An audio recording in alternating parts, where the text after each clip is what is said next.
Hey, Friday, October 11th, 2019. We're here at Hakim's Bookstore, aka the home of black books. I am your scholar in residence, Andre Smith. We're here to talk about economic justice. We may mention a little reparations.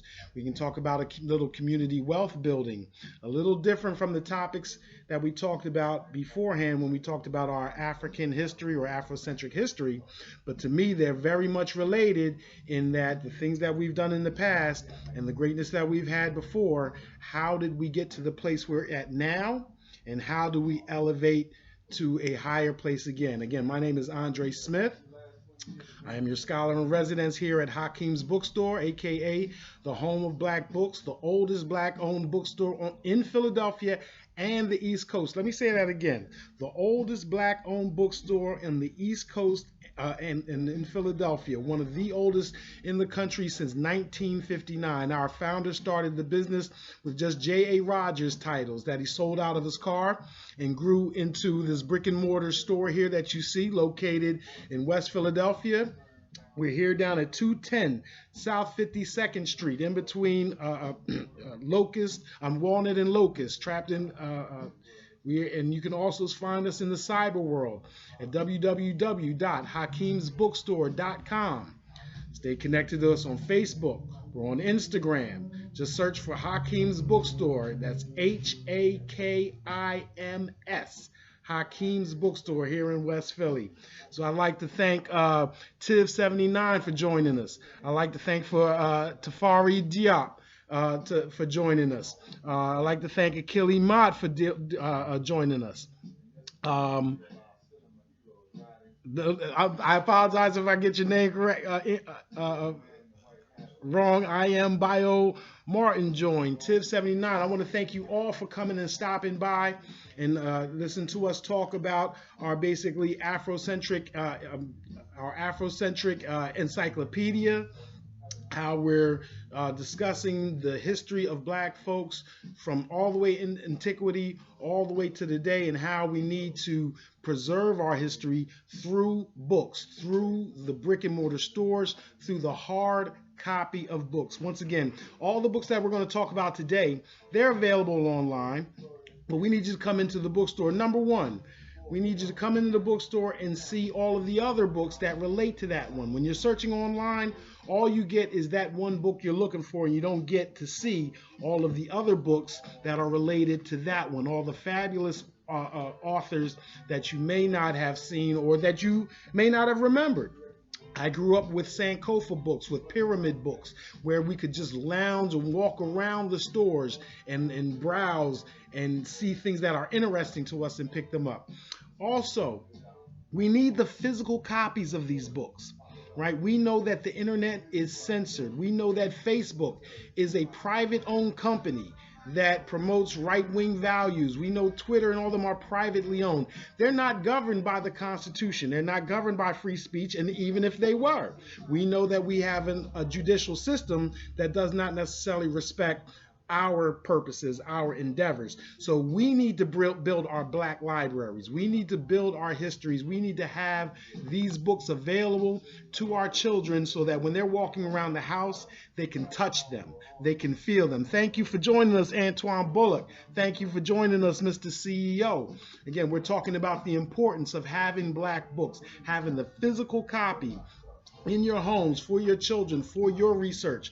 Another thing that was going on the other day, I was online, and I don't do Twitter a lot, but I was on there, and there were so many trolls and Twitter bots. I don't know if they're Russian or right wing. I don't know where they're coming from, but they're spreading a whole lot of misinformation. They're giving you memes and pictures and quotes from CNN or some other media company and presenting it as the truth, right? And a lot of it is either deceptive, outright lies, or they're giving you one side of the story.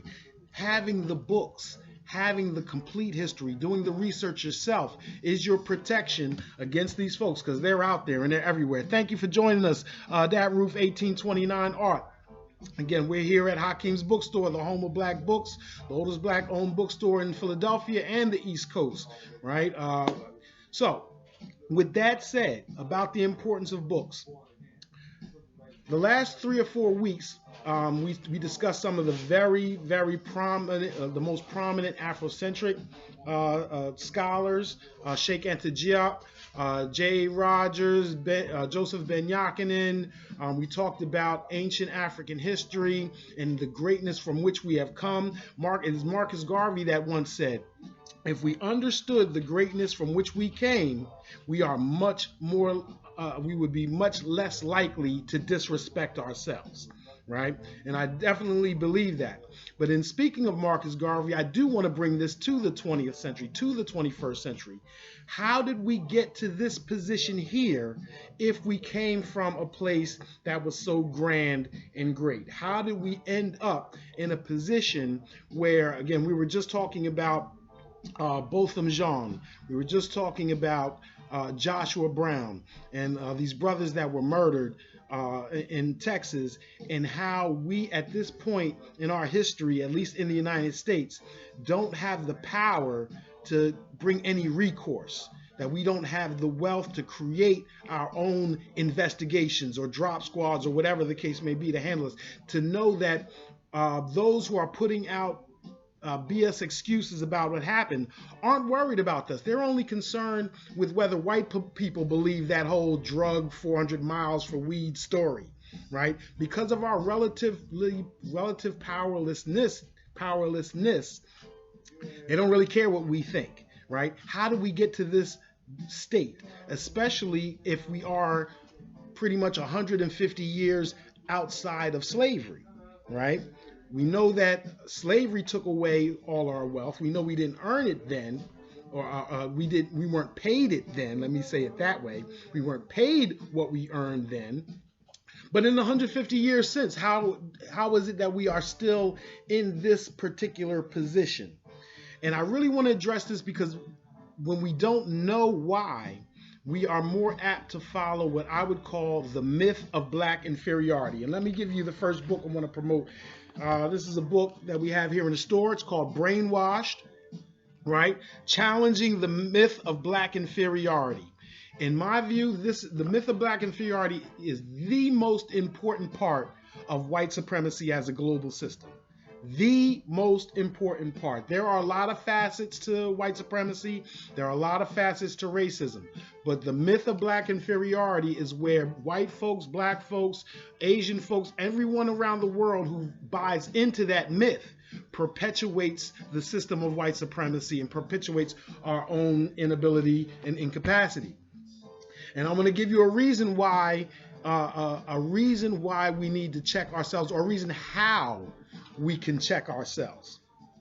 We are very often apt to say that black people aren't going to do this or aren't going to do this. Thank you for joining us, Janaea. Thank you for joining us, Top Model Yama.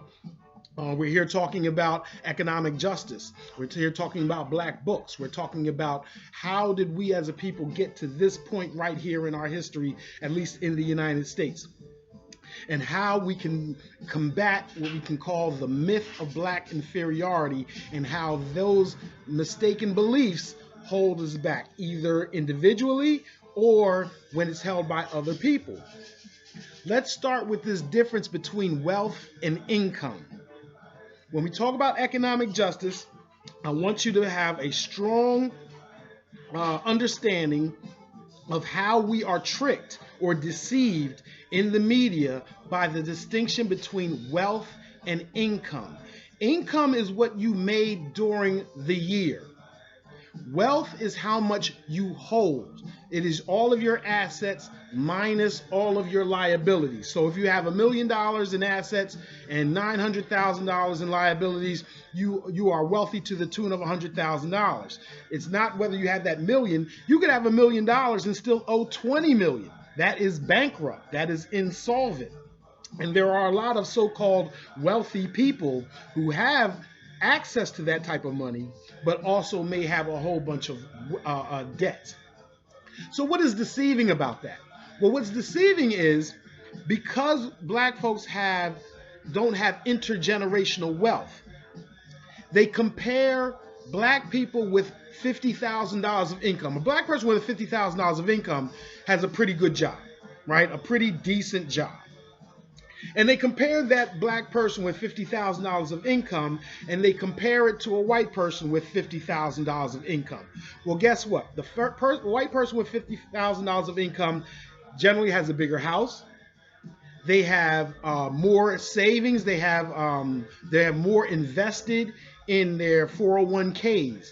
They have typically better health insurance. In other words, they have a financial plan that seems to be better suited to wealth creation than we do, right? However, here's the deception. The brother or the sister that has a job paying them $50,000 typically has no wealth in the bank, no savings in the bank. Whereas a white person with $50,000 income, if they has 7 to 8 times more savings in their bank account than a black person with $50,000 of income, not because of their own, not because they're cunning or smart, because of intergenerational wealth, because they've had parents and grandparents that have willed that money down through time, right? If you're on the poor end of the scale, between a white person with making $20,000 a year and a black person making $20,000 a year, the white person still has 4 to 5 more times more wealth in the bank. And if we're talking about rich people, we're talking about people making over $100,000, $200,000. You really think you're doing good, or an athlete making $1 million. That's really doing good as far as income. But a white person making $1 million of income is generally has 11 times more wealth in the bank than the black person with $1 million of income. So with that amount of wealth, these two people are not similarly situated just because you're making the same amount this year. The person with wealth in the bank can buy homes. They can start businesses. They can send their children to the most elite colleges and schools or certifications or trainings. They can buy horses. They can they have all of the options in front of them. They can buy computer systems at home for their children, right? It's that type of social capital. Right? When we talk about financial capital, we're talking about money. But we can also talk about social capital, the ability to build up your own and human capital, the ability to build up your personal wealth of knowledge, of skills, right? That wealth begets wealth because not only can you invest it and that create more wealth than labor does, but it also promotes social capital. It also promotes human capital in the sense that you can build up yourself to make even more money, right? And so the studies show two of the great black economists of our day right now. One is Sandy Darity at Duke University. The other is Derek Hamilton at the New School. They have done studies together to specifically defeat the myth of black inferiority, to show that when you take black people and white people that have the same amount of wealth, we perform almost the very same. We invest the same. We buy houses the same. We send our children to school the same. There is no gap between what black people do and what white people do, or Asian people, or immigrants do when wealth is concerned. When you use the metric of wealth, almost all peoples seem to do about the same thing, right? They seem to prepare themselves economically. When we talk about starting your own businesses, black people with wealth start businesses. When you talk about education, black people with wealth send their kids to elite schools. They favor education. So this idea that black people don't like education, this idea that black people don't like starting businesses, this is a function of the lack of wealth. This is a function of comparing incomes together, right? It is true that black people and white people with the same income do not do the same.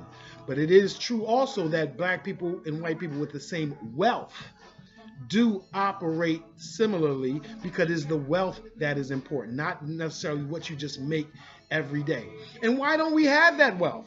How do we get to this racial wealth gap where poor whites still have 4 times more savings than poor black folks, where middle class white folks have 7 times more savings than middle class black folks, where wealthy white folks have over 11 times more wealth than so-called wealthy black folks, right? Well, matter of fact, there's the joke on the internet about house hunters, right? You've heard the joke that you go on you watch TV and you see this white couple, and one walks poodles for a living, and the other is a tree watcher, and their budget is $750,000 for a home. How? Again, we're talking about that distinction in wealth versus income. Not only does that individual person, middle class white and middle class black means 2 different things. Right? Middle class white means, yes, I'm a teacher, I'm a plumber, I'm an electrician, but I also have intergenerational wealth backing me up. And guess what? We're not just talking about that individual. Each member of their family has 4 to 7 to 11 times more wealth than similarly situated black people. So even if that one person is not doing well, they have a network within their family that can loan them money to buy a house. And that's what you see on House Hunters. Right? This young couple that's trying to buy an $800,000 house. Where are they getting the down payment from? Mom and dad, aunts and uncles that know that the purchase of that house is an investment, right? And they're supporting their children because they have the wealth to do it. Not necessarily just the income to do it, but the wealth to do it. The savings, the 401ks, the 403bs, the Roth IRAs, the savings accounts, the stocks and bonds, the E-trades, the Bitcoin, however you want to do it, right? There's so many different ways to do it. So not only in their family, think about their friends, right? Not only do you have, if you are the one person within that circle that's not doing well, that needs help with the down payment, again, if you're living in this white world, you not only have your family who makes 4 to 7 to 11 times more wealth than your average black family, you have friends and associates and the people you went to college with, right? So these networks of wealth are what we should consider when we're talking about how black people don't do this and white people do that. We're talking about a distinction in wealth, not an innate or natural inferiority. So when we talk about white supremacy, and I mention the word all the time, we're not talking about anything innate. We're not talking about something natural. There's nothing supreme, naturally supreme about white people. We're talking about their relative economic position because of our recent history over the last 200-300 years. And I mentioned that specifically about 200-300 years because we know that has not always been the case. That has, for thousands of years, we operated and lived in a world that was not under the rubric of white supremacy. So what happened in the past can happen again. It will not, we can't snap our fingers. It's not something that's going to happen overnight. It's going to take intergenerations to do it, right? Just as they are leaning on intergenerational wealth, it is something that we're going to have to build for our children and the next generation and the next generation and the next generation, right? This is not about winning by 2022 or 2037. This is an ongoing process that even if we were to become equal at this point, we would still be competing with white folks in our own country. We'd still be competing with China and other folks around the world, right? This is not, as a matter of fact, let's look at the racial wealth gap and where we are as a people through Monopoly. Everyone has played the game of Monopoly. My friends online, Dat Roof, Janaea, Top Model Yama, I thank you for being here. And let me ask you this question. Has everybody here played the game of Monopoly? I used to be a don at it. If you're going to play me, you got to have notepad and paper because we're going to do all types of deals. We're going to trade stuff. I want free stays, blah, blah, blah, blah, blah, right? We're going to do a whole lot of things. Well, let's think about this game of Monopoly. First of all, it's a very accurate portrayal of a capitalist system, right? We're going to play the game until one person basically collects all the stuff and everybody else is broke, right? So let's not pretend that wealth inequality and income inequality was not is something new that we just thought of in the last 20 years. It's been known that this system was going to end up this way eventually. But it's even worse for us in this respect. Imagine you're playing Monopoly with 4 other people. And these 4 other people roll the dice, they go around the board, they collect property, they build houses, they do all that thing for, let's say, 10, 15, 20 rolls of the dice. They collect their $200 as they get go and all this other stuff, right? They amass property, they improve it, they gain wealth. But one player is not allowed to go around the board as they are, right? For, let's say, again, 5, 10, 15, 20 rolls of the dice. And then let's say after 20 rolls, and let's say after almost all the property is bought up, they say, oh my God, that was wrong. That was wrong. We should not have excluded you from the game. Here, let you in the game. This person is now in the game, and we're going to make it fair. All the rules will be the same. We won't discriminate against this person. We won't have Jim Crow laws against this person saying that they can only buy the little blue chumpies on the side. What's going to happen? Right? All the other 4 players have already bought up most of the property, and then we're going to let this person in with $1,500 and ask them to compete against everyone else. Is this person going to make a comeback? We know that in playing Monopoly, not only is it going to be hard for this person to stay afloat, it is more likely that they're going to be put out of the game very quickly, right? The only properties left, again, being the Vermont Oriental Avenue. And again, I'm sorry, but think about the symbolism. If you look at a Monopoly board, look at the cheapest properties. Right? Oriental Avenue, Mediterranean Avenue, Baltic Avenue. Again, these are the folks that aren't even quite white, right? There's a lot of political things going on in Monopoly. It's hilarious, right? But the point being, the part that after slavery, to just let black people in, after white folks, Cotton Kingdom taking over the country from sea to shining sea, the Homestead Act, and all the wealth that was created, black folks were not allowed to participate in that march towards wealth. We weren't allowed to participate in that economic system for over, a couple hundred years. And then to say, yes, you're in there now. You can participate in 1865. We'll let you in the game, but no reparations, right? We'll just make it fair. And now you can compete even though you have no wealth, where all the other players in the game have wealth.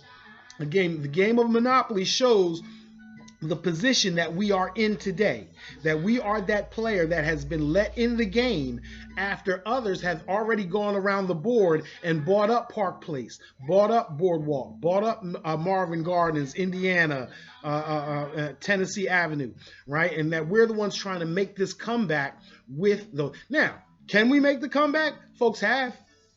Right? Folks have, with a little cunning, some luck, good strategy, right? That's the Michael Jordans, the Oprah Winfreys,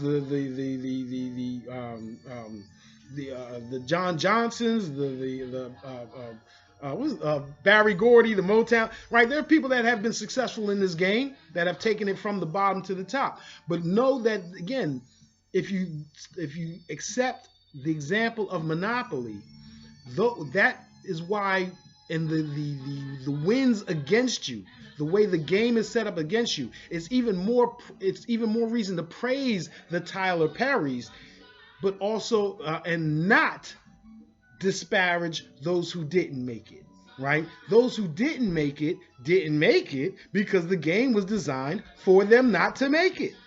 So it's not because of their inferiority. It is not because of any lack of trying. When you deal with a system where you do not have the wealth to compete, then to blame yourself for losing the game is to recycle that myth of inferiority, is to convince yourself and your children, oh, I shouldn't even participate in this game because I'm not good at it, when that wasn't the case. The case was you were not prepared. You did not have the financial, human, social, or even political capital to compete, right? Let's talk about, this is the stuff we're going to get, and what we're talking about is a lack of power. That's what we're talking about. When we're talking about this lack of wealth individually, and we're talking about this lack of wealth in our networks and why it is debilitating, we're talking about power, right? This is Amos Wilson, right? Blueprint for Black Power, a moral, political, and economic imperative for the 21st century. We have got to develop strategies, right? We have got to develop ways in which we're going to be in this particular position and still fight to win, right? The game, when people are losing in Monopoly, what happens?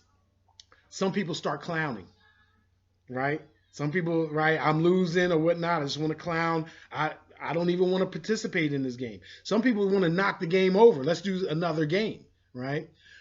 Well, again, as Black folks, do we have the power to do that? There are some Black folks that have left the game, right? We are here in West Philadelphia, so we are very familiar with, let's say, MOVE. The MOVE organization, to me, is one of the only successful communal social organizations that removed itself from the game. And yet, see what happened. Were they allowed to live on their own and exempt themselves from the game? Same with Marcus Garvey's movement in UNIA. Let's leave the game. Let's go back to Africa. But as soon as you try to leave the game, what did they do to Marcus? They locked him up, right? So withdrawing from the game is not as simple as it sounds, right? So creating strategies on how we're going to deal with this game, how we're going to pool our resources, how we can't assume that white folks are masters of the game, that they're perfect or they're godlike, right? They were not able to institute, after 5, 6,000, 10, 20,000 years of human history, white supremacy was not able to be implemented on this planet until 300 to 400 years ago. It was not complete on this earth until, let's say, 1901. 1901 is about the time when nothing on the planet from Asia to Africa to South America moves without white people getting paid. That's terrible. But note that that's 1900 years after the Christian era, 5,000 years after Kemet, 15,000 years after the last ice age, and it's only been 200 years and it's on the wane already. So if you've been paying attention to the West relationship with China, with South America, with Africa, with Iran, you know that white supremacy as a global construct is waning. It's still something to be dealt with. It is still strong and powerful, but it is not unassailable. It is not undefeatable, right? But it requires strategy. It requires strategy like, let's say, Billy Vance, From Ghetto to Community, right?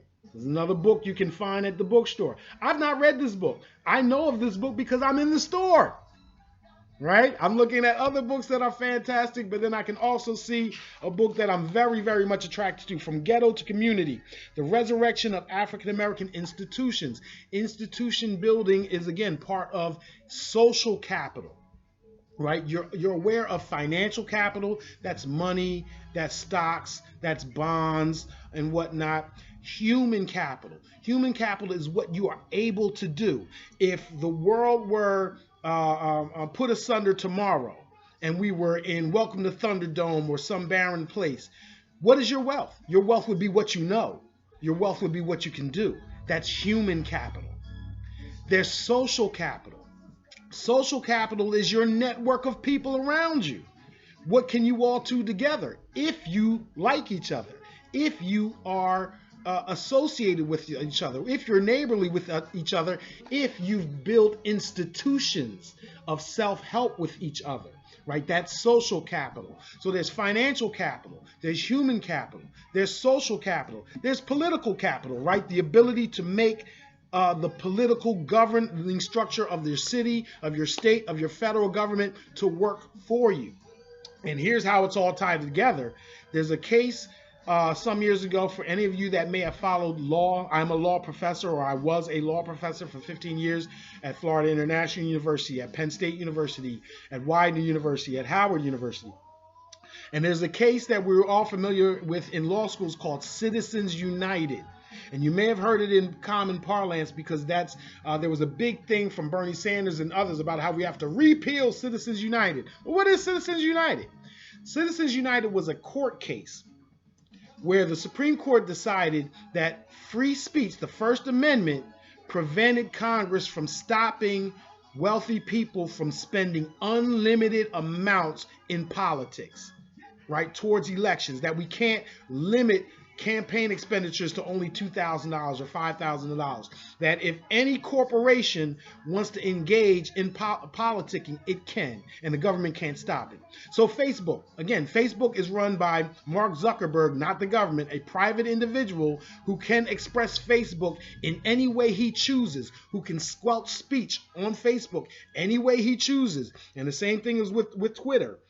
The same thing with Instagram, right? So when Gil Scott-Heron says the revolution will not be televised, because we don't own the television stations, because we don't own Twitter, because we don't own Facebook, because we don't own Instagram. Creating these black businesses, creating black organizations, this is a form of not just financial capital, they are forms of social capital, and put together, they heavily influence what? Political capital. Because the way you speak and the money you are now allowed to spend, right, then helps determine who's going to get elected and once they're elected, who they are going to listen to, right? So all of these forms of human financial capital, they all come together. So books like Saving Black America, An Economic Plan for Civil Rights, the great Claude Anderson, Black Labor, White Wealth, right? This is all about economic justice. Yes, it is. Here's another, Powernomics, the National Plan to Empower Black America. It is one thing to form allegiances and alliances with the Democratic Party. That is wonderful. I don't think we should turn down any tool in the toolbox. However, we have to absolutely be thinking how we as a people independently can work together to accumulate capital. I am not afraid of the word black capitalist. It doesn't have a lot of meaning to me, especially when we don't control our own land. If we controlled our own land, then we could discuss whether or not black folks are capitalism or whether we have a capitalist economic system. If we had our own land, we could talk about whether we have our own socialist system or communist system. But we are on someone else's land. We are in someone else's governance system. And it is a capitalist system. It is a marketable system. And to alter and maneuver within it, we do have to have lots of capital to compete. It is almost like having a sword or a gun or a weapon in a particular fight. Think and Grow Rich, right? Dennis Kimbrough, old school, but it's still as relevant as it can be today, right? About how we're going to amass wherewithal. When I think of capital, again, if you don't like the word capital, if you don't like the word capitalism, try energy. Try capacity. How do we build up the potential energy, the capacity to work towards liberation? How do we fund those organizations that you think are doing great? Even if you are a socialist is still going to create a party, institutions, and organizations. And those organizations, institutions, and whatnot are going to have what? They're going to have to communicate information. They're going to have to do things. They're going to have programs. They're going to have activities. And so how do we build up and support our institutions? Here's another great book, The Relationship Between Government, Economics, and Freedom, right? Let me talk a little specifically about the history. I mentioned slavery. And monopoly, but that's not enough. Because again, it's been 100 years since slavery. So what's happened since then to continue to hold us in that particular to hold us in our particular status. I've heard from a lot of people, well, the reason you got to know that voting is important, because if it wasn't important, they wouldn't try to take it from us. And I agree with that.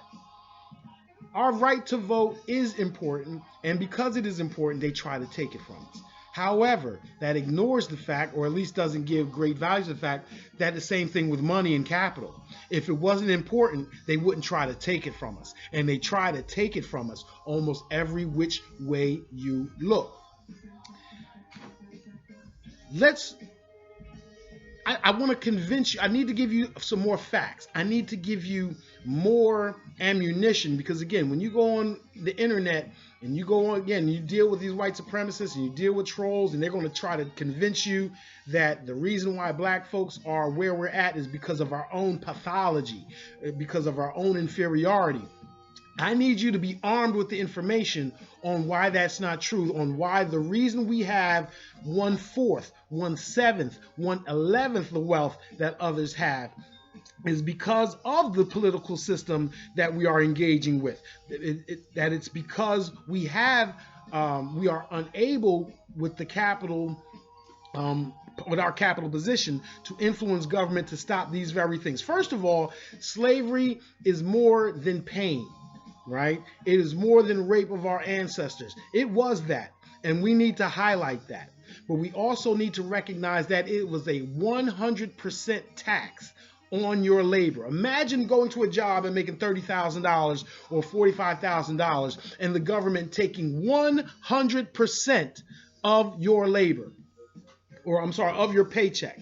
That is what slavery is.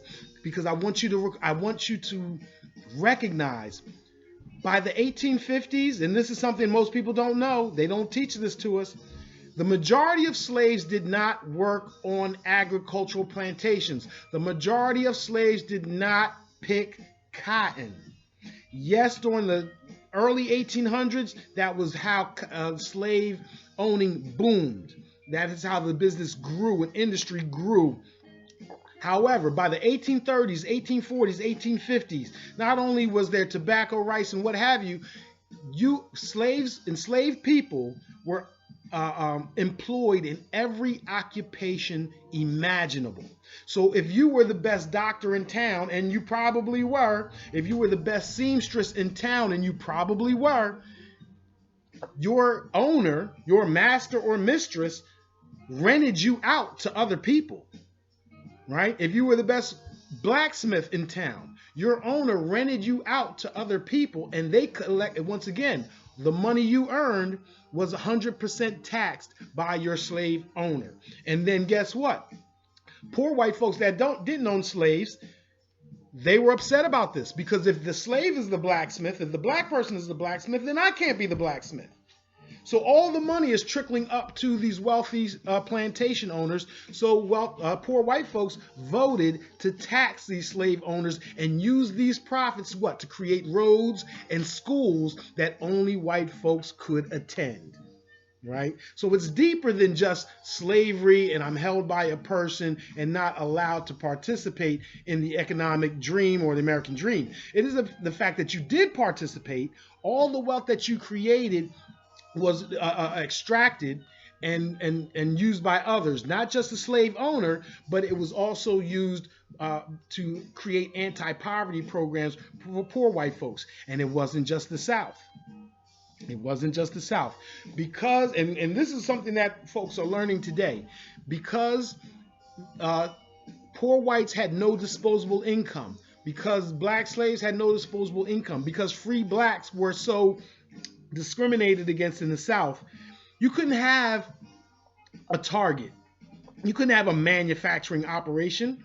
You couldn't have outlet stores in the South, because nobody had any money except a very small aristocratic class, and they had to buy all their goods from fancy beds to horse and carriages. They had to buy that stuff from the North. They had to buy it from New York, and they complained bitterly that the profits of slavery keep ending up in New York, in the North. So, and New York overcharged the South because of federal taxes. That's a long drawn out story, but the point being, that the wealth that you earned you weren't just prevented from participating from growing your own wealth. The wealth that you did create was extracted by slave owners. It was also taken from slave owners in taxes and distributed to anti-poverty programs for poor whites. It was then the remaining profits were transferred to the North in the form of mercantile products. So there is no escape. There's no place in America that can escape and say that that their wealth today is not based on the wealth that was created back then and then carried forward to today.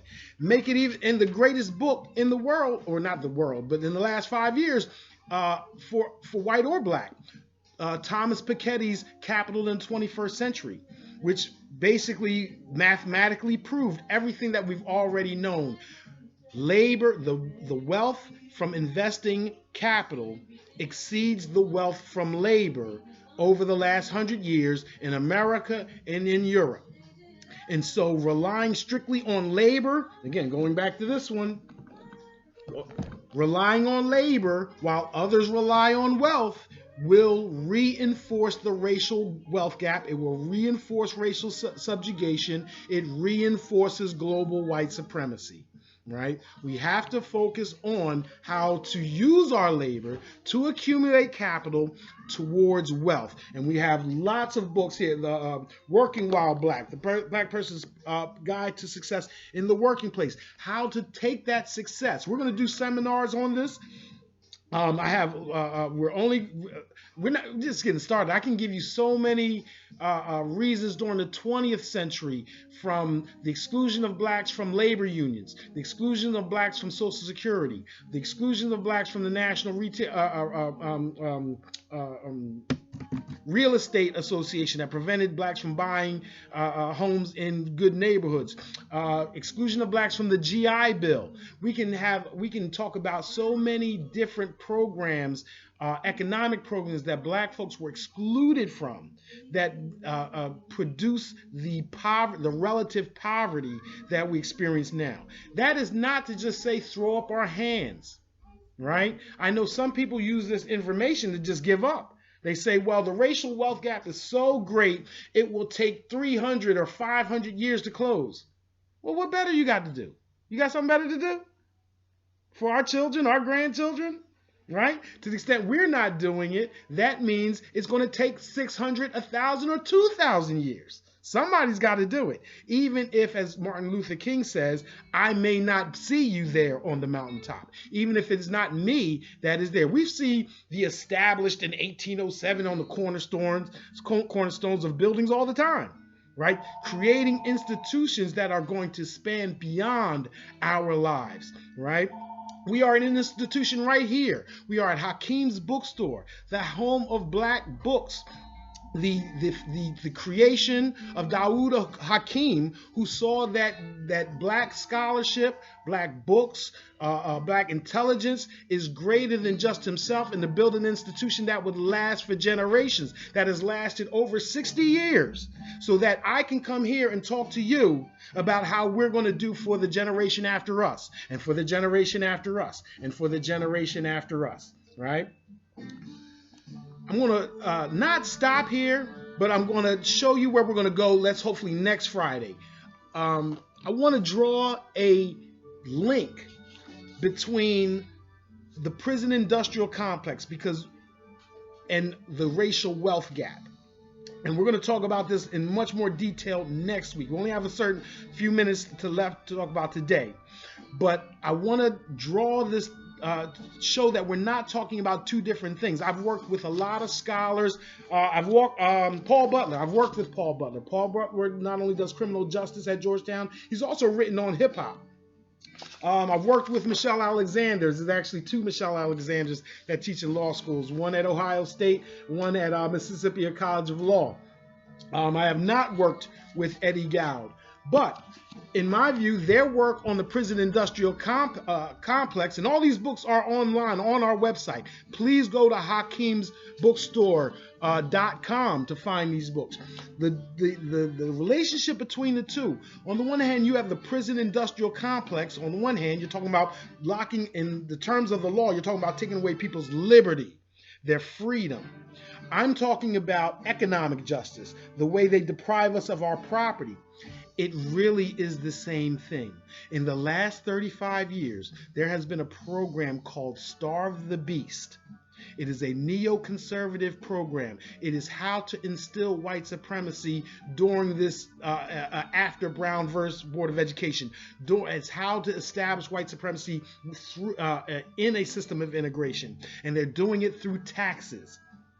They are reducing taxes on themselves. They're reducing estate gift tax, income tax on themselves. But for us, sales taxes, gas taxes, cigarette taxes, sugar taxes. And they're also, even more important than that, informal taxes, so-called law enforcement fines, fees, and forfeitures. So when we're talking about chokeholds, when we're talking about Eric Garner can't breathe, what was he doing? Supposedly selling untaxed cigarettes, right? Avoiding the cigarette tax. When we talk about Mike Brown in Ferguson, Missouri, do you know that I believe the number was over 70% of black people in Ferguson had a warrant for their arrest for fines and fees because of overgrown weeds, vehicles without a tail light, and the vehicle we're talking about is a bicycle, loud dogs barking. That there are, and I just had an article, I wish I could have brought it in today, about a police chief in New Jersey who was just caught trying to fill the city's revenues by arresting people and giving them fines. The 21-year-old brother that missed jury duty in Florida, that 10 days in jail is going to come with a hotel fee for his jail cell. It's going to come with a fee for a payment plan. It's going to come with a fee for probationary services. It's going to be interest on top of that if he can't pay it individually. And if he misses any single payment, it's going to be another arrest warrant, another round of fees, another round of forfeitures.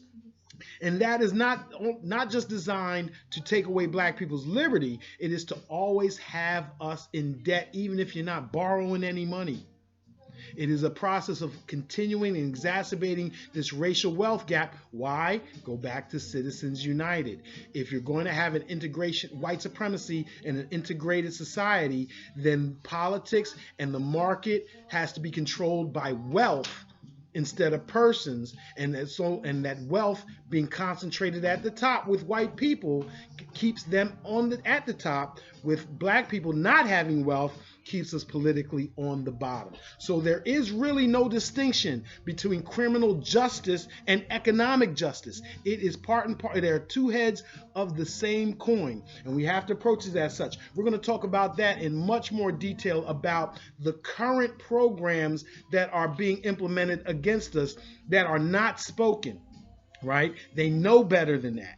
They learned from the past generation that to be an outward white supremacist is going to cause derision. It's going to cause others to fight against them. So what surreptitious or secret programs and plans are being created to exacerbate the racial wealth gap? The prison industrial complex, right? And how specifically, we're going to talk about a little more specifically next week on next week's episode. So I want to thank again Divine Magic. Thank you very much for stopping by. Think Like a Boss NJ. Thank you very much for stopping by Hakim's Bookstore, the home of black books. Mr. CEO, thanks for the comment. Again, anyone, I know I talk a lot. My students tell me all the time, but please, if you have questions, if you have comments, if you have concerns, if you have suggestions, we'd love to hear them. I'd love to hear them. I may not be able to get to them in this particular session, but your feedback is so very important, because I want to talk about the things that you want to talk about. I want to talk about the things that I have learned and studied teaching 15 years in the American Association of Law Schools and the American Association in academy, and I want to bring them to you all. I want to bring them to West Philly. I want to bring them to this particular audience of Hakim's Bookstore, and so you don't have to pay $100,000 in student loans to know what I know. I'm going to give it to you, right? Free of charge, so long as you tune in. And what? Come in here to 210 South 52nd Street, Hakim's Bookstore, the home of black books, the oldest black-owned bookstore in Philadelphia and on the East Coast. One of the things that we hope to build up to is a community wealth building seminars. I'm talking a lot of theory and I'm talking a lot of programs here, but at a certain point, we're going to get to a point where we're going to, I'm going to present videos to you specifically on how we're going to take ourselves from someone with just a decent job, maxing out our 401k, doing other things that are great there, treating our boss not as a boss, right? Not as a master servant. You know, in the law, employment is still a master servant relationship in the eyes of the law, right? So we're going to tell you how to go from this to an activity engaged in for profit, or a hustle, right? From a hustle to a business to a partnership or a corporation. How do we participate in growing our own wealth, reducing the racial wealth gap, and all towards the liberation of black people? I definitely want to thank everybody for stopping by, and we're going to see you next week, and the week after that, and the week after that. Hotep. Oh, please, before I let you go, Hakim's Bookstore. Bookstore Hakims at Gmail. Bookstore Hakims. BOOKSTORE. Hakims. HAKIMS at gmail.com. Send in those emails. Send the questions. Send in topics. Let me know what you want to hear about. Let me know what you want to talk about in our next sessions. I talk a lot, but we definitely can make this more interactive, right? All right, you guys. Thank you for stopping by. Love you all, and we'll see you guys next week. Hotep.